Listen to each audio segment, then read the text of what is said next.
CPM brigade parade গ্রাউন্ডে যে meeting ডেকেছে আজকে, অর্থাৎ আজকে এপ্রিল 20শে এপ্রিল তারা ব্রিগেড চলো ডাক দিয়েছে। এখন প্রশ্ন হচ্ছে, সিপিএম কি তার হারানো জমি ফেরত পাবে এই ব্রিগেডের মাধ্যমে? তারা কি পারবে 0 থেকে 1 হতে? তারা কি পারবে প্রাসঙ্গিক একটি বিরোধী দলের ভূমিকা পালন করতে? কেন এই কথাগুলো বলছি?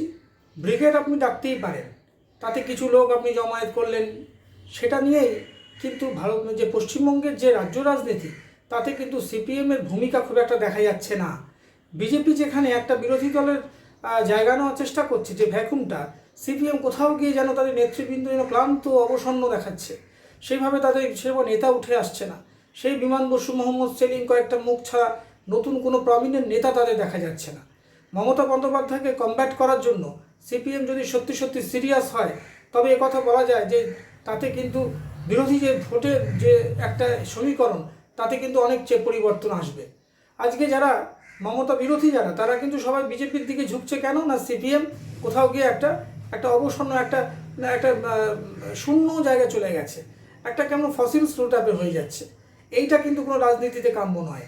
আজকে ব্রিগেড প্যারেড গ্রাউন্ডের এই সভার মাধ্যমে বিকাশ ভট্টাচার্য থেকে আরম্ভ করে যারা চাকরি খেকো বলে অত্যন্ত স্বনামধন্য হয়ে উঠেছেন, সেই বিকাশবাবুরা কি পারবেন এই 0 থেকে 1-এ পরিণত করতে? একটা খারাপ লাগে না এই জন্যই যে কোথাও গিয়ে এত বছর একটা রাজনৈতিক দল, তারা কোথাও পশ্চিমবঙ্গ থেকে একটা কোনো আসন দিতে পারছে না, না লোকসভা না বিধানসভায়। এটা কী করে সম্ভব হলো?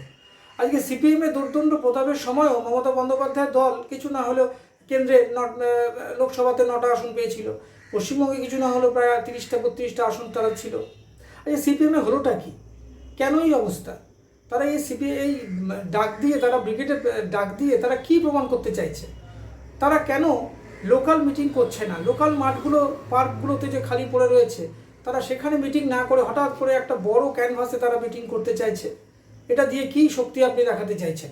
তাতে আপনি যদি 1 লক্ষ 2 লক্ষ লোক জমায়েতও করেন, তাতে কি এটা প্রমাণ হয়ে গেল যে আপনি একটা বিরোধী দলের মর্যাদা পেয়ে যাচ্ছেন?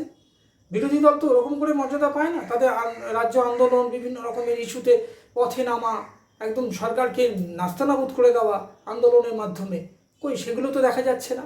আজকে কোথাও কিছু টিভি চ্যানেলে বসে বড় বড় কথা বলা কয়েকজন শতরূপ বলে একজন আছেন ইয়াং, তারা কোথাও একেবারে মাঠে ঘাটে খাটছেই না। তারা শুধুমাত্র কোথাও গিয়ে একটা যেন একটু একটু রাজকীয় হয়ে গেছে, একটু আরামপ্রিয় হয়ে গেছে। তারা যেন পারছে না আর ওই রোদে জলে বাবা কি দরকার এরকম করার। কিন্তু এইভাবে বললে কি হবে? আপনি একটা এত বড় শক্তি, তৃণমূল কংগ্রেস আজকে একটা বড় শক্তিতে পরিণত হয়ে গেছে, তাকে কমব্যাট করার জন্য আপনাকে তো রাস্তাঘাটে নামতে হবে। ব্রিগেড প্যারেড গ্রাউন্ডে মিটিং দিয়ে আপনি কী প্রমাণ করবেন? তাতে আপনি 2 লক্ষ লোক এদিক ওদিক থেকে নিয়ে যাবেন, তাতে প্রমাণ হয়ে গেল যে আপনি একটা শক্তিশালী? আপনি লোকাল মিটিং করছেন না, আপনি পঞ্চায়েতের প্রার্থী দিতে পারছেন না, আপনি কাউন্সিলর ভোটে কোনো জিততে পারছেন না, আপনি বুথে বুথে মিটিং করতে পারছেন না, আর আপনি রাতারাতি হয়ে যাবেন একটা বড় দল। এটা কি হয় কখনো? আজকে আর মমতা বন্দ্যোপাধ্যায় যখন বিরোধী ছিল, মমতা বন্দ্যোপাধ্যায় কি ব্রিগেড প্যারেড গ্রাউন্ড করেছে শুধু? তা তো নয়, প্রত্যেকটা ইস্যুতে তারা রাস্তায় ছিল। সিঙ্গুর আন্দোলন বলুন, আরও কত আন্দোলন, তারা রাস্তায় নেমে পড়েছে, ধর্ণা দিয়েছে। কই সিপিএমকে তো আজকে সেটা দেখতে পাচ্ছি না আমরা। সিপিএমের সুজনবাবু একটু টিভিতে বাইট দেন, এটা সব টিভি লিডার হয়ে গেছে। কেউ আর রোদে জলে কাজ করতে চাইছে না। এটা এত বছরের 34 বছর ক্ষমতায় থেকে থেকে কোথাও গিয়ে একটা আরাম প্রিয় হয়ে গেছে, কোথাও গিয়ে মেদ হয়ে গেছে। কিন্তু আগে নতুন জেনারেশনকে তুলুন আপনারা ইয়াং জেনারেশনকে না তুললে শুধু আপনারা মাথার উপর বসে আছেন আলিমুদ্দিন স্ট্রিটে, কোনো ভূমিকা নিতে পারছেন না। একটা ব্রিগেডের মাধ্যমে আপনি কখনোই সে সার্ভাইভ করতে পারবেন না যদি না আপনি এই লোকাল মিটিংগুলোকে অ্যাটেন্ড করতে পারেন, যদি লোকাল স্তরে না করতে পারেন। আর বিকাশবাবু, আপনাকে বলছি, আপনি তো চাকরি খাচ্ছেন খুব ভালো, তাহলে সিপিএমকে কেন 0 থেকে 1-এ পরিণত করতে পারছেন না? কেন ভোট ব্যাংক বাড়াতে পারছেন না? কারণ আপনার এই ধ্বংসাত্মক খেলাতে কিন্তু মানুষ আপনার পাশে নেই। আপনি মনে করছেন আপনি বোধহয় আইনে বিশাল একটা বড় আইনজ্ঞ হয়ে যাচ্ছেন, তা কিন্তু নয়। আপনি জানেন না এভাবে চাকরি খেয়ে, আপনারা নিজে বলছেন যে ন্যায্য চাকরি, আপনারা খেয়ে নিচ্ছেন চাকরি। আপনারা সামান্য একটা ইস্যুতে কোর্টে চলে যাচ্ছেন। কি না আপনি মমতা বন্দ্যোপাধ্যায়কে নাস্তানাবুদ করতে চান? এইটার মাধ্যমে কি নাস্তানাবুদ করতে পারবেন? আজকে সুপ্রিম কোর্ট তো 31শে ডিসেম্বর অব্দি এক্সটেনশন দিয়ে দিল, তাহলে আপনাদের মুখের উপর ঝামাকি ঘষে দিল না? আপনি একটু ভাবুন। আজকে বিজেপিকে আপনারা একটা মাইলেজ দিয়ে দিচ্ছেন, মমতা বিরোধী আন্দোলনে আপনাদের কোথায় মুখ দেখা যাচ্ছে না কেন? আপনারা কি করছেন বসে? শুধু 1 বছর 2 বছর 4 বছর অন্তর একটা করে ব্রিগেড করে আপনারা ওখান থেকে বড় বড় হুঙ্কার ছাড়বেন, কিন্তু এটা থেকে সত্যি সম্ভব?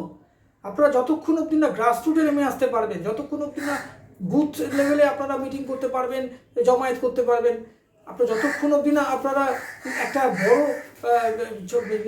কাউন্সিলর ভোটে বলুন, কর্পোরেশন ভোটে বলুন, বিধায়কে বলুন, এই সমস্ত জায়গা থেকে আপনাদের একটু একটু করে যদি উঠে আসতে আপনারা না পারেন, তবে কিন্তু এরকম 5টা ব্রিগেড করেও কোনো লাভ হবে না। কারণ আপনাকে একটা কথা বুঝতে হবে যে মমতা বন্দ্যোপাধ্যায়কে হারাতে গেলে আপনাকে কিন্তু যথেষ্ট কৌশলী হতে হবে এবং একটা অত্যন্ত মাস ওরিয়েন্টেড হতে হবে। আজকে মানুষ আপনাদের পাশ থেকে সরে যাচ্ছে, আপনারা দেখুন এভাবে আপনাদের দলের লোক চাকরি নিয়ে নিচ্ছে, যে কোনো আপনারা আটকান, যে মানুষ চাকরি পেতে কত কষ্ট আর আপনারা এভাবে চাকরি নিয়ে নিচ্ছেন, এতে তো সিপিএমেরও বদনাম হচ্ছে। যাই হোক, আজকের এই ব্রিগেড প্যারেড ডাউন কতটা সফল হবে না হবে সেটা তো নিশ্চয়ই আমরা নজর রাখবো। তবে এটা ঠিক যে সিপিএম যেটা চেষ্টা করছে রাজনৈতিকভাবে, আগামী দিনে দেখব তারা একটি প্রাসঙ্গিক শক্তি হয়ে উঠতে পারেন কিনা।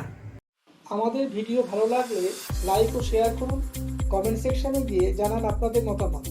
আরও ভিডিও পেতে চ্যানেলকে সাবস্ক্রাইব করুন। প্রতি মুহূর্তে খবরের আপডেট পেতে প্রেস করুন বেল আইকন।